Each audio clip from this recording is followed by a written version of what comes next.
Thank you for listening to this episode of the Lending Thoughts podcast sponsored by Rocket Pro. Today I'll be talking to Christine Buemann, a friend of mine and one of the co-founders of the Collective Mortgage Group.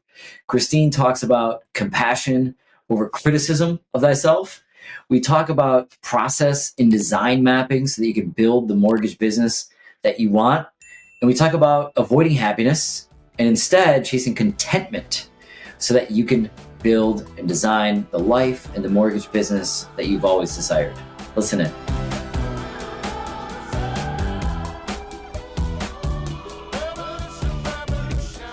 Christine, thank you so much for joining me today.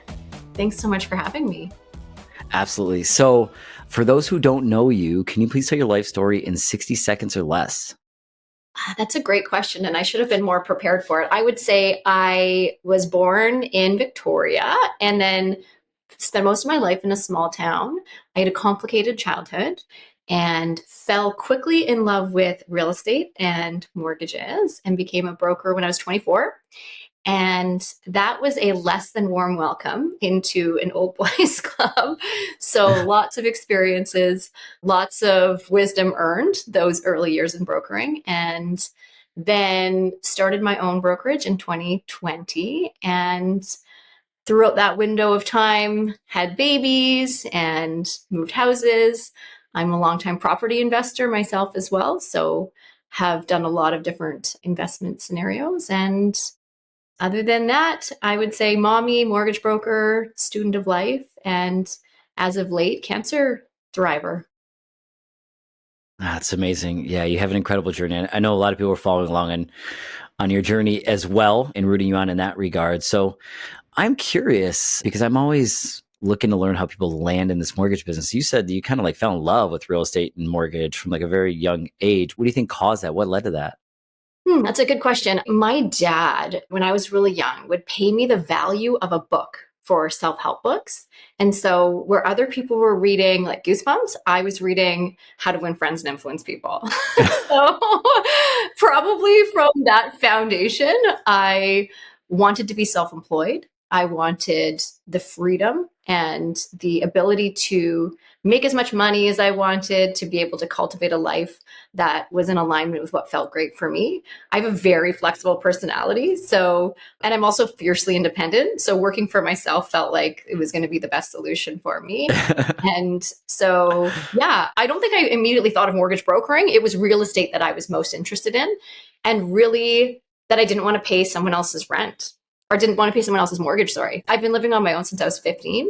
So I was paying rent a few years longer than others and bought my first house when I was 19. And by the time I want to say 22 or 23, I already owned multiple homes.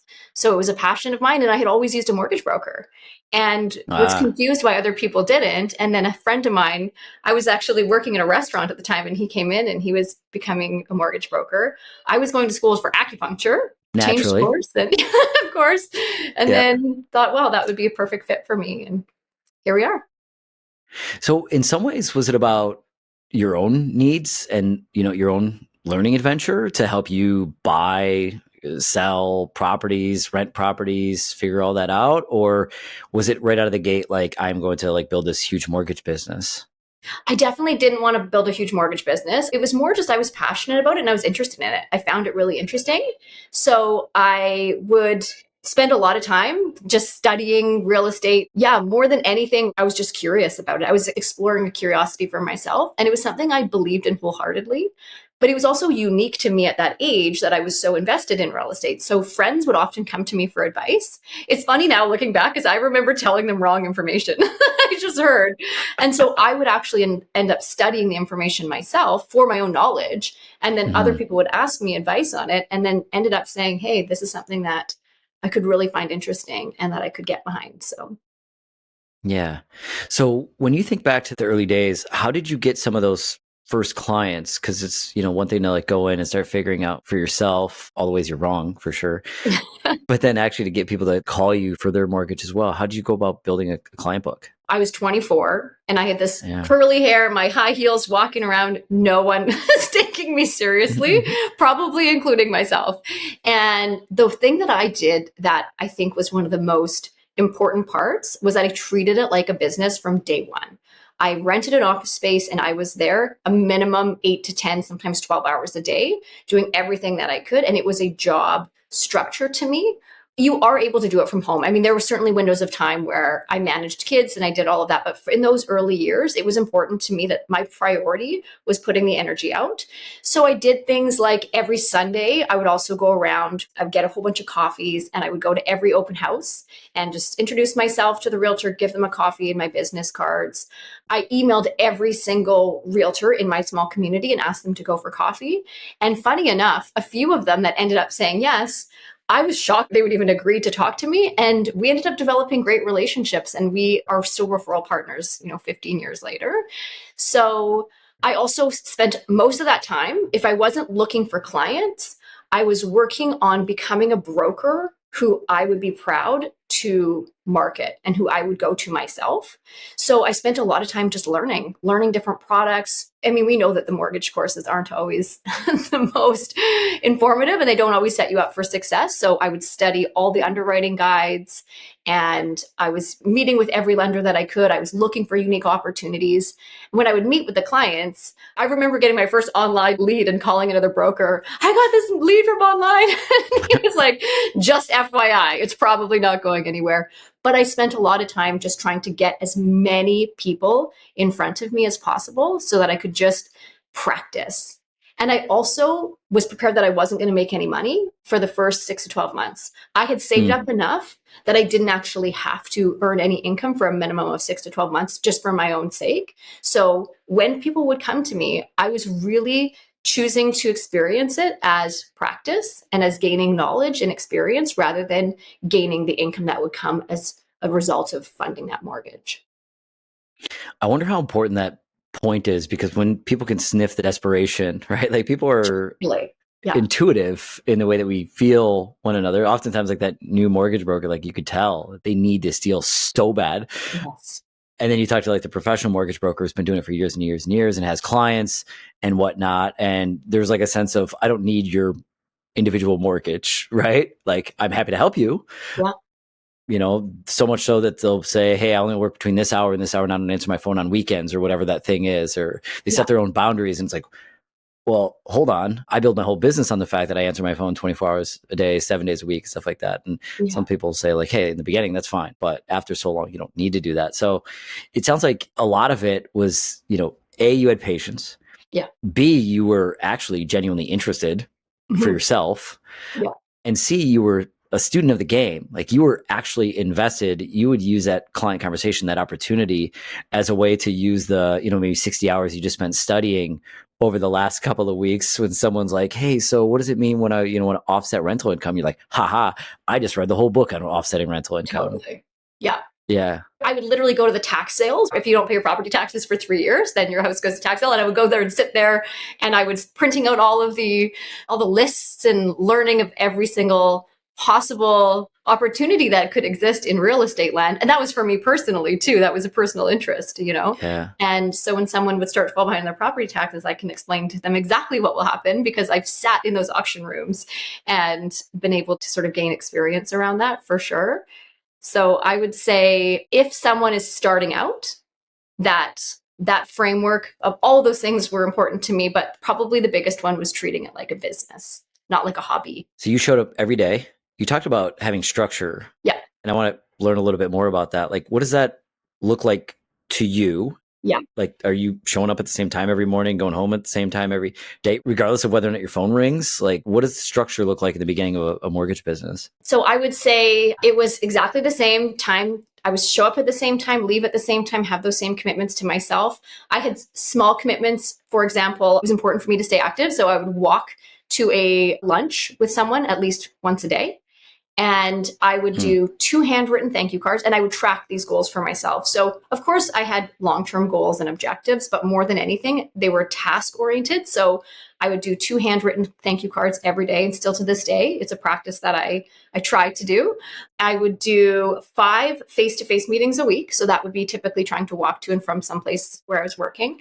I would do 1 event I'm starting to forget what these were. It's been so long, but one event a month, like one networking sort of social event a month, and then annually trying to do something for my referral partners. So some sort of a get together or something like that. So the handwritten thank you cards alone were huge for me. Every time someone would apply, it would handwrite them a thank you card with some scratch tickets as well.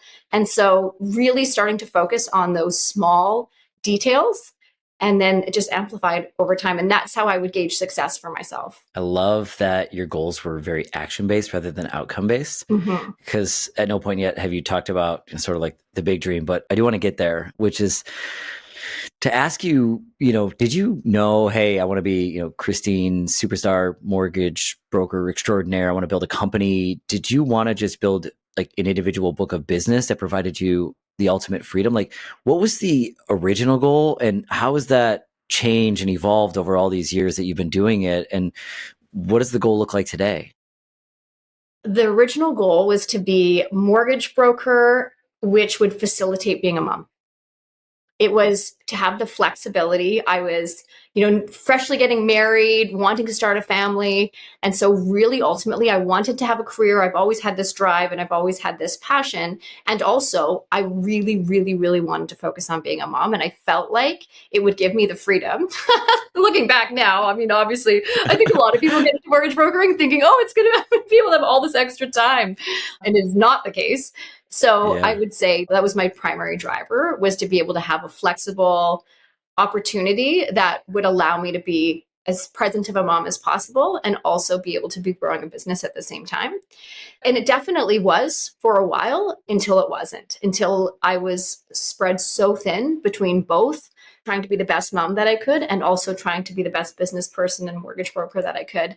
And I would say that illusion of balance, where we can be jack of all trades, master of none, was where I was really losing myself. And so I wasn't being the best mom that I could, and I wasn't being the best mortgage broker that I could. And around 2017, 2018, when I started to get a little bit more attention in the industry, I realized that it felt good, and started to be in magazines, and people started to know me at conferences or things like this. I was being asked to speak on panels. And so I leaned into that pretty heavily. And I had a few years of really trying to find my footing of what felt best for me. And I realized that it was significantly easier to become busy and to preoccupy my mind with accomplishments than it was to really sit back in self-reflection and say, hey, what does success look like for me? And how will these specific actions lead me down that path to what I'm looking for? So where I'm at today is back. My priority is 100% my kids, and my business is very structured. I work less now than ever.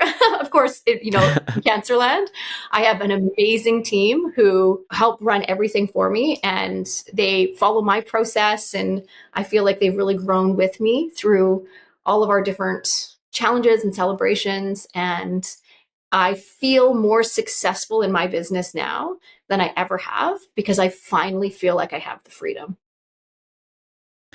Do you feel like you had to achieve those things in order to learn those lessons? Or do you feel like if you're, somebody out there listening, and sometimes I think about the saying that, like, everyone says that money isn't important. The only people who say that are the ones who actually have it. Yeah. When it comes to success in the mortgage business, like, did that drive the Christine of younger to go out and win all those awards? Like, was that helpful to then be able to say, okay, actually, I don't want to spend all my time accepting awards or doing these things or showing up to every single conference that actually doesn't take care of my kids or pay my bills, which are, the top two for me, as you later came to identify. What does someone need to go through? Or can they just say, listen to you and say that I should probably do that? Well, I do think that learning through experience is probably one of the most meaningful ways to do it. I think as a human, we often can look for that next best thing. And so I will feel this way when I accomplish this. And as an industry, we really put a lot of weight on mortgage volume, which I've always felt really confusing, because that isn't necessarily a direct reflection to net income. And for me, as you were saying, feeding my family is way more important than feeding my ego. Now, has that always been the case when I'm being true to myself? No. I mean, it was important to feed my family for sure. But when you can say, this is how much volume I've done, this is what awards I've received, these accomplishments, and we're disillusioned to think that those accomplishments will be a conduit to a feeling, then we just keep chasing them and the goalpost just keeps moving. So I think if people could gain some perspective or borrow mine, I would really offer a suggestion of sitting back and understanding what feeling they're looking for. If it's the worthiness, if it's the enoughness, how can you truly identify what you're chasing so that you can find a path that's directly there instead of one that can take you through a few life lessons that might be less than ideal. I love what you said about the feeling that they're looking for. Oftentimes I talk about the differentiation between happiness and contentness. Mm-hmm. And I will tell people, like, you say you want to be happy because that's what we were taught our whole lives. What you actually want to be is content. And people will usually look at me with a bit of a confused face and say, like, why would I just want to be content? That sounds kind of boring. Well, the reality is happiness is a very short term, fleeting feeling, right? That sense of, uber excitement of winning the award or the short term thing. By the time you rest your head on the pillow at night, it's already, fading away. And by the next day you get back into your routine and then it's gone. It's out of memory. So if you can find a way to actually live your life with contentness in the day to day and know what the baseline of happiness looks like and actually come to find to enjoy, you're going to be in a better spot. It does oftentimes, unfortunately, take people learning that for themselves before they get there. I feel like one of the greatest, blessings of my life has actually been able to, find that baseline. But I don't know that I would have found it if I didn't experience all those other things first, right? Like growing my own career and getting successful in different ways and doing the things that I wanted to do. And now when people often ask me what it would be most exciting, it's kind of like actually just living the day to day that I live right now is quite exciting for me. It's fun. I completely agree with you. And I think further to that, I'm such a believer that emotions are different than feelings and we can choose them. So we can choose to be happy or not. It's not necessarily a reaction. It's not, I'm happy because this happened. It's, I'm happy because I'm choosing to be happy. Our circumstances will be what they are, and we get to choose how we experience them. So you can choose to be happy for exercising every single day, or you can choose to be loathing, oh, I've got to get out of bed and do this again, and I'm tired, and all of these things. And it is for me those micro moments that once you've achieved or once you've had these big explosive moments that feel, or we have the illusion that they're going to feel really satisfying. I completely agree with you that contentment is often found in those small moments of choosing joy and the dichotomy, choosing to say, I can be happy and also I'm going to be sad. In order to be happy, I need to understand that there will be moments of sadness as well. And then just choosing contentment to be experiencing both of them. Yeah. And you talked about like that contentness with your business now and that it runs whether you're there, not there, it could be at a hospital, it could be at a hotel, doesn't matter. What does that look like for you today? Just help people understand what your business is like now. I would say giving up control. It is giving up the ego that it's only us and that we're the only ones who can do it right. So there's a part of it for sure when you grow something and you pour so much time and energy and money into this baby of a business, and then suddenly to have other people come in and make mistakes and understanding that it is inevitable that they will make mistakes. And for that same reason, it is inevitable that they will add value. And that if you allow them the autonomy to contribute through their own strengths, that you can actually grow this beautiful business if that's what feels right for you. There are other people who success to them may look like doing it on their own and, being able to work remotely or work from a coffee shop or do what feels best for them. For me, freedom is success and flexibility and time. So the fact that I do the strategy, I know mortgage underwriting better than I think most people in Canada because of my weird obsession with mortgages. The value that I contribute isn't taking JPEGs and putting them into a package. But what I can do is explain to my underwriters, how can we make our lender partners, how can we make their lives easier? This is what they see from their perspective. Let's do empathy mapping. Let's create a process that works for them as well. So I can contribute to my business in a way that feels meaningful because I have the time to do that. instead of, what's your best rate conversations. I come up with scripts for them, and I still have so much involvement with it in a way that's influential, but not necessarily exhausting. So you like the process of process mapping and creating Yes. that whole system? I do. And I actually have spent a fair amount of time coaching other people with it as well. And so I love processes for myself. And I also love processes for other people because I love the creativity of it. I love the explorative nature of it. What I found most interesting doing coaching for other people was starting with the ideal client. The opportunities are so vast in our industry to have processes, to have businesses that are so unique to us. And I think one of the biggest challenges that we have as an industry is that brokers starting out, or even brokers who are looking to grow, are most often looking for the plug and play solution. They don't necessarily want to do the work to create a unique client experience. And then they also may not understand what makes them unique. And so, of course, the client's going to go to anyone because you're doing literally what everyone else is doing. So until you can create something that's unique to you, of course, the client is going to be calling you and the other broker and whoever else and the bank rep if what you're offering is the exact same thing.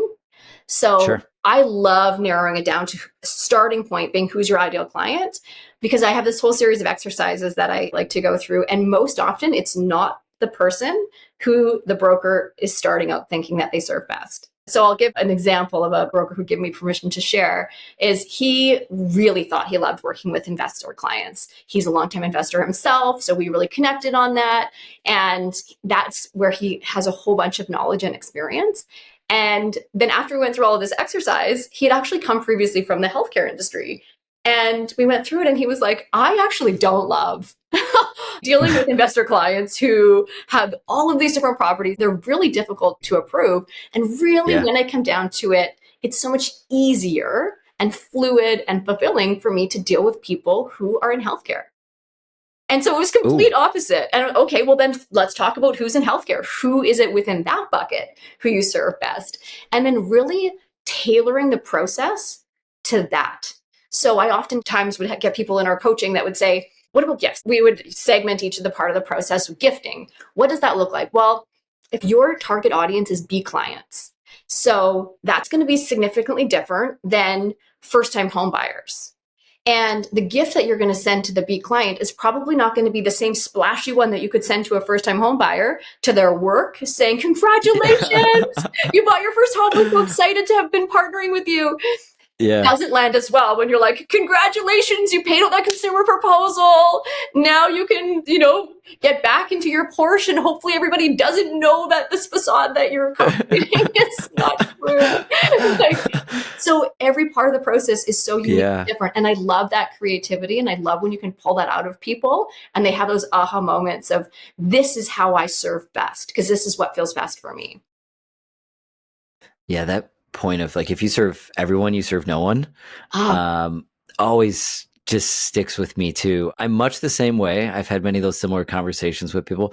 What's funny is everybody thinks they want to go after the investor client. And I'm always the first to tell people that is actually just me personally. I love that for so many of you. That is the last client that I want to call my client. You know why? Because they're calling you to run scenario analysis on the 33rd property that they're looking at in the last month. And they're like, they're not buying anything for the next 6 months. And I'm like, I can't do this every day until you decide to buy a property. You know who my client is? My client is the busy executive that wants the least amount of touch points possible, that wants the smoothest process possible, that actually won't fight me over the 5 basis points on rate in the end. And like, they're just happy with the fact that they have got this done with the least amount of energy that they can possibly muster up to get it done so that they can get back to living their busy lives. Like that is my client times 1,000. I always tell people that, like, I'm like, you know who my client is? And I will describe the individual. I will describe the process. I will describe the very specific ways in which I go about doing their mortgage. And I don't originate anymore, but I did for a long time. I'm like,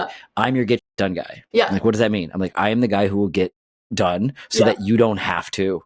So that way, when someone else sends you a super sloppy Word document with the 19 individual line items of all the stuff that they need, not in my process. It's going to be super clean. You have all your payroll online, correct? Boom. Okay. You're going to 2-click upload to my portal. You're going to do this. You can do that. And I will build everything around this very specific client. And then that is exactly the type of clients that I will go after. And I will feel zero regret over the fact that some other client might come along my way and say, yeah, I want to, mortgage. And I might just be honest oftentimes and say, I'm sorry, I don't do that, but you should totally talk to this person who I know. Like, I'm okay with that. I'm going to go find 3 more of my clients instead of doing this. Yes. We've even started like color coding the clients who we like working with the most as they're coming in. What I love the most about what you said is the revelation that most often happens when I'm working with people through their processes.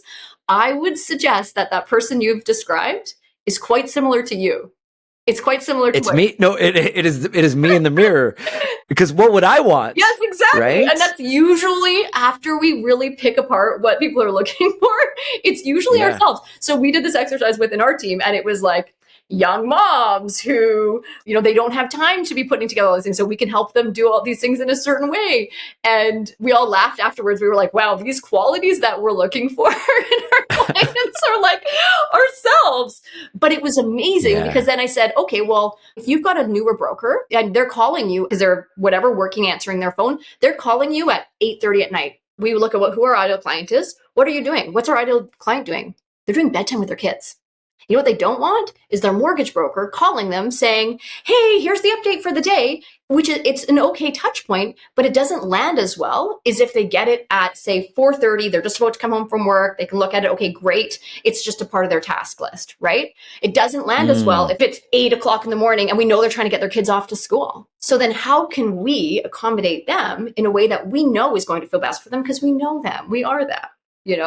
And so that's what I love about your point is most often it comes down to it's either us now or it's a younger version of ourselves that nobody helped, that we wish we could go back in time and say, I want to support that first-time home buyer because I was that person and I didn't have me. So I want to be me to that younger version of myself. That is the best I've ever heard anybody put it, and to really just boil down to a level of simplicity. So other than that, what would you say makes your business unique? Maybe it's even helpful to go through a little bit of your journey so that folks understand. I mean, you start out as a mortgage agent, you go on, you build a mortgage brokerage. Now you guys run a very boutique brokerage, something that I know, but maybe the average individual doesn't know about you, but maybe just help us understand that journey to what got you to the unique version of you that exists today. So I was sort of putting along in my little business, in my little community and gaining more traction, sort of going through these depression years, trying to redefine what success looked like for me. And an opportunity fell in my lap to be a director for a large company. We had 107 brokers at the time, and it was a well-run, established company. It was sort of what you would look to achieve if you started your own brokerage and developed all of these systems and culture and all of these things. So I learned a lot of lessons during that window of time. So I sort of jumped from being this smaller, small town broker to suddenly being a director of a large company and having a lot of travel, leaving my family more than I would choose to now, and experiencing the other pendulum swing. And from having that big of a company to run, I realized that it just wasn't in alignment with what felt like success to me. And so the other directors and I ended up stepping down and starting our own little boutique brokerage where our focus is primarily on relationships with our brokers, relationships with our lender partners. And we realized that the quality of our business and the quality of our lives was considerably more important than the cumulative volume that we could pool together and fund. And we believe in things like earning rights to submit to a lender. We believe in maintaining funding ratios and being as good of partners as we possibly can be as a brokerage. What makes our brokerage unique, we're called the Collective Mortgage Group, and we are very intentionally small.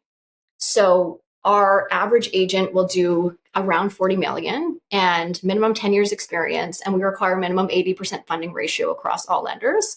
And most importantly, we will not allow anyone to join our company if every single person in the group hasn't agreed to it. So there are only 11 of us, but Yeah, I was going to say that's going to be a small number, right? Yes, but we still, as the 11 of us, we fund more than a lot of the big brokerages do, just as a function of who we allow in and how we cooperate together. And it allows us to do things like this past summer, we took our whole brokerage to LA and we went to the Lewis House Summit of Greatness. We saw Joe Dispenza and David Goggins, and we all stayed in Airbnb together. And we are really, really like a work family. We meet on a regular basis. We learn at a higher level. We've experimented with having some newer brokers sort of be underneath and sort of these tier structures, but it's the way that it works best for us is to really maintain the highest level of professional standards with only the brokers who are, I mean, our longest running broker is, I want to say 28 years or something. Like I'm one of the newest at 15 years, and most of our brokers are 20, 25 years experience. So everyone works together, cares for each other, has a level of understanding that the group chats aren't who's got the best 5-year fixed rate right now. You know, it's, hey, I've got a solution. Let's learn about Section 85 rollovers. Let's learn about how you can leverage your life insurance policy inside a company. There are so many creative solutions that we can help facilitate that it would just be lost on people who are a little bit newer. So yeah, what makes our brokerage unique? And also, or I've got this investor client and I don't deal with investor clients, so someone else take this. Totally. Right? Totally. We do collaborate. So one person saying, hey, I don't do as many transfers. What does the solution look like for this? And other people fill in. And and most of our brokers, because they are higher volume, also have assistants. So then the assistants also come along and do things, and they all get to know each other and chat. And it's been a really, really fulfilling experience. And I wouldn't do it any other way. I really do love the depth of our company instead of focusing on the breadth. So my business partner, Chad, and I, we are the top two funders of the company. I fund the most units, he funds the most volume, and the whole company operates without anyone else. And that's one of the most important parts, I think, as well.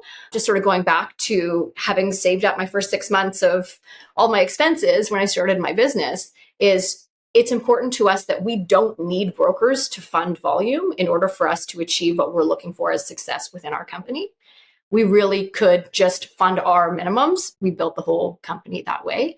So for us, we're not a great fit for new brokers because we don't have the training. We don't have the level of handholding, I guess, that a lot of others may need. I say we don't do trips. We do when we are able to, but it's not something that we promote. What we've always said is we will just give you more money to be able to go on holidays with your own family. And right, because you've got parents and grandparents and all the likes in there too. I'm going to use a word that sometimes rubs people the wrong way, but it sounds like it's also cultish in a way. Like you guys are very protective. Yes. And people take that the wrong way, but you really have identified the people that are like you and built and protected that and actually put in some very strict parameters, it sounds like, in order to make sure that it maintains that exact cult-like feel in the most positive way, right? So, you know, you seem in this conversation and from all previous conversations that I've had with you, which I always am just enthralled with, to be really well thought out about culture surrounding you. I'm curious, is the culture in your collective mortgage group like something that has evolved over time, or is it something that you scribed to right from the beginning? I'm curious how that has come to be, because it sounds like you guys are very clearly well thought out on exactly who you are and why. Yeah, I think it's always evolving, as all things are. In the very beginning, and a friend of mine who's actually not even in our company had said to me, I can't remember the exact quote, but it was essentially a contamination. So, you know, think about your group as just a really clear bucket. Another great C word, by the way. I actually, funny enough, use a lot of cult contamination. Where are we going? In conversation with a friend the other day, I was giving him some mortgage conversation and basically acknowledged that I use a lot of C words, but not the bad ones. So we were talking about it being similar to a bucket of water. And the more intentionally you can maintain the clarity in that bucket of water, then the easier it is, as opposed to one contaminant. It's so challenging to get that out, right? So the reason that we've been so intentional about not allowing people to join has just been that for me, it's easier to set a boundary than to go back and do damage control for the relationships that our brokers have all joined us with the understanding that it's not going to be this eroded value. We don't want to be everything to everyone. We have a very specific value proposition. And if people don't appreciate it or don't value it, then our contracts are open. You can come if you want, don't come if you don't want. Well, actually, I shouldn't say come if you want, but once we've accepted you in. So I think it's been evolving over time with my cancer journey, for sure. That's changed things. Others have had to step up in a way that I didn't necessarily think I would have needed. And it's been beautiful. I've realized this sense of community also comes from contribution. A lot more C words coming in here.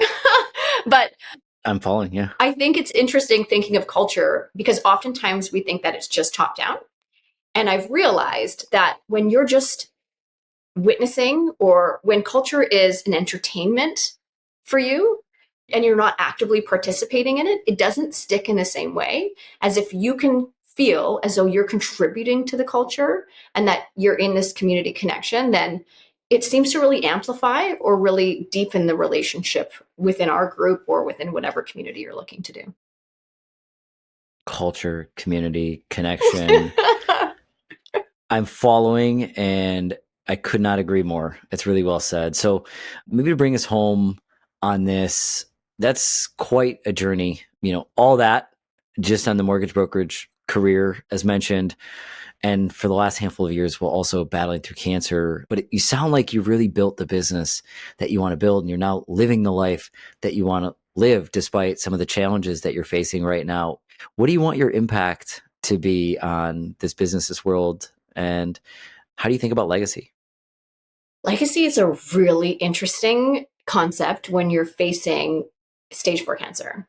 And I would say that if I could lend my gift of perspective to anyone, that would feel impactful, even just for a micro moment. If they could say, if I could treat everyone as if they had something going on for them. I had the privilege of my cancer being on display. I spent the better part of a year with no hair or eyelashes, eyebrows. And although it was really uncomfortable to look at that reflection, it was equally as beautiful to bask in the generosity of strangers who would open doors for you, who were exceptionally kind for you. And I so often thought, I'm more sick now than I was then. The type of cancer that I have now is actually considered to be more challenging than when I was in chemo. And obviously those same interactions just don't exist. But if I could capture those moments and if we could all treat each other with that same level of tenderness and kindness and compassion, how different our world could be. So if I could lend that gift of perspective to others, if I could share with others the experience of facing death, of saying, goal setting is amazing. All of these accomplishments sound absolutely like they will feel good for you when you achieve them, if that's the feeling that you're looking to achieve. But if you could understand that tomorrow truly is a gift. Not every single one of us in the mortgage industry is going to wake up tomorrow. And if you can choose to wake up and choose happiness and choose compassion and choose to cultivate the life that feels good for you, not the life that you think is going to comparatively make you feel good. If that makes sense. It makes so much sense. And a lot of what you're saying there is like, we will look at the individual who we know is struggling.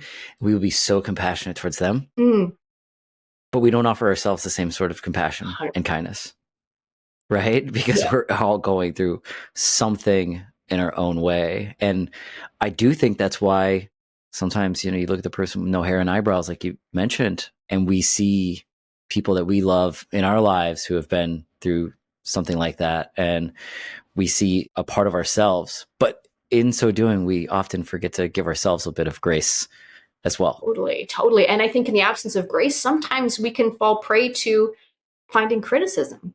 And so then we criticize ourselves. We're harder on ourselves than anyone else is.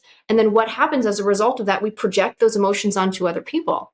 And then we create this vortex of negativity because we're showing up in an energy that's critical, that's judgmental.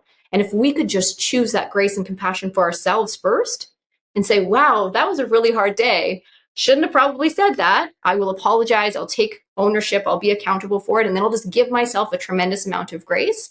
The next time you start to feel judgment or criticism towards someone else, it's so much easier to extend those same compassionate feelings towards someone else when you practice feeling them for yourself. Yeah. I love the way you're thinking about compassion and gratitude that way. So I felt that from you since, the time that we first met. I know that our team loves working with you and your team. So thank you for the partnership. Thank you for everything that you do for this industry and as a partner, Christine. Thanks. Thanks so much for having me. And we love working with you guys as well.